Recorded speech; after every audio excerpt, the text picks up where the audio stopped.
Medina की मिट्टी का जर्रा जर्रा हुजूर की मोहब्बत की गवाही देता है। जब आप मदीना के पहाड़ पर तशरीफ ले जाते तो वो पहाड़ खुशी से झूमने लगते। जब आप खजूर के तने से जदा हुए तो वो आपकी याद में आंसू बहाने लगता। जब आप किसी दरख्त को अपने पास बुलाते तो वो दौड़ता हुआ हाजिर हो जाता। और जब आप किसी बकरी के सर पर दस्ते शफकत रखते तो वो इतना दूध देती कि घर के सारे बर्तन दूध से भर जाते।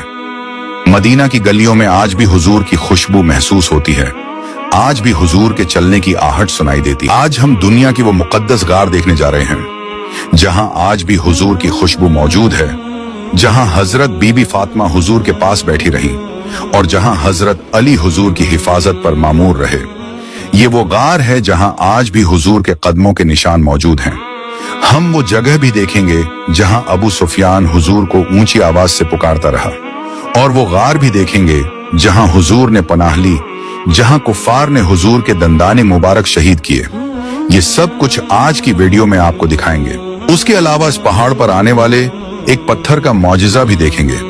ये तमाम तफसीलात आज की वीडियो में बताई जाएंगी। अहले बैत से मोहब्बत करने वाले तमाम लोग सलाम अहले बैत जरूर लिख दें, शुक्रिया। दुनिया में 3 पहाड़ इंतहाई मुकद्दस हैं, जिनमें सबसे पहले नंबर पर कोह तौर है, जहां अल्लाह तबारक व तआला ने हजरत मूसा से कलाम किया, जहां हजरत मूसा पर तौरात नाजिल हुई, जहां अल्लाह तबारक व तआला ने हजरत मूसा की कौम के 70 अफराद को खत्म किया और फिर उन्हें दोबारा जिंदा किया, जहां हजरत मूसा अल्लाह तबारक व तआला से मुनाजात किया करते थे। दूसरा गार हर्रा है, जहां अल्लाह के आखिरी नबी इबादत किया करते थे, जहां हजरत जब्राइल पहली बार जाहिर हुए, जहां कुरान मजीद की पहली सूरत नाजिल हुई। तीसरा पहाड़ उहद है, जिसको जन्नती पहाड़ भी कहा जाता है। हमारे प्यारे नबी उस पहाड़ से इंतहाई मोहब्बत किया करते थे। इस पहाड़ की शान उसलिए भी ऊंची है क्योंकि इसी जगह हजरत हमजा, जो हुजूर के चचा थे, आराम फरमा रहे हैं। उसके अलावा 70 सहाबा की कब्रें भी इसी जगह मौजूद हैं। इसी पहाड़ की घाटी में हुजूर ने पनाह ली। उहद के दामन में कुफार मौजूद थे जो नाउज़ बिल्लाह हुजूर को खत्म करना चाहते थे। जंग के दौरान हजरत साद के भाई अतबा बन अबी विकास ने पूरी कुव्वत से एक पत्थर फेंका जो आपके रखे अनवर को मजरूह कर आपका दायां निचला दांत टूट गया और निचले होंठ पर भी जख्म आ गया। इसी दौरान एक मुशरक अब्दुल्ला बिन शिहाब ने आपकी पेशानी जख्मी कर दी। एक और काफिर घड़सवार मजमा को छेड़ता हुआ आगे बढ़ा। उसने आप पर वार किया जो आपके शाने पर लगा। आपने उस वक्त जरा पहन रखी थी जिसकी वजह से शाना महफूज रहा, मगर उसकी तकलीफ एक अरसे तक रही। फिर उस बदबख्त ने चेहरे पर तलवार मारी। उस वक्त आपके चेहरे पर लोहे की टोपी मौजूद थी।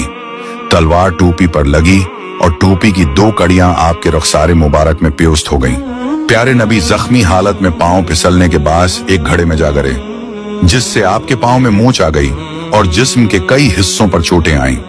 ये मंजर देखकर हजरत तलहा ने अर्ज किया, या रसूल अल्लाह, इन लोगों के खिलाफ बद्दुआ फरमा दें।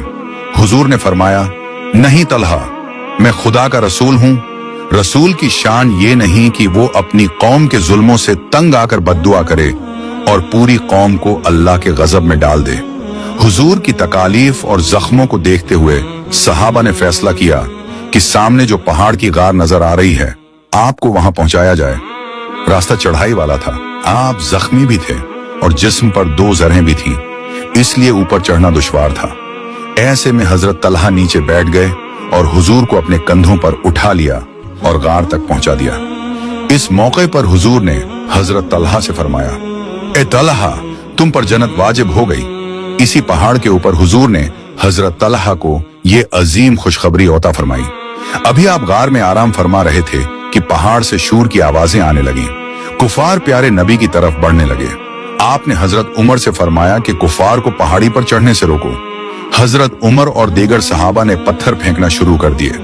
हजरत अबू बकर ने दूसरे सहाबा को आवाज दी, ए मुसलमानों, उहद की घाटी की तरफ आ जाओ। ये आवाज सुनकर तमाम सहाबा उहद की घाटी की तरफ दौड़ पड़े। वो घाटी लड़ाई का मजबूत मोर्चा बन गई।